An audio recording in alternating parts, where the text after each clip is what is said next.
Eti hivi umeshagundua sura ya 12 mstari wa kwanza na wa pili wa vitabu hivi viwili Mwanzo na Kutoka vina dhana inayofanana.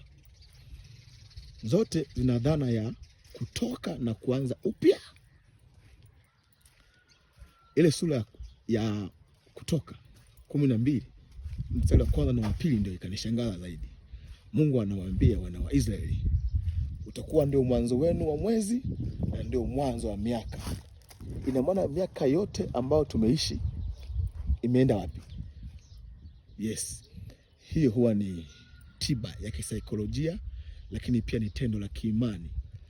Ukitoka katika majaribu na mapito, sahau yote yaliyopita, fanya kama unaanza upya kabisa. Kwa nini? Itakusaidia kusonga mbele. Maana ukibaki unawaza yaliyopita uliyopoteza kwa sababu ya mapito, utakwama kuendelea kusonga mbele. Jana imepita, kesho huijui, unayo leo. Anza upya.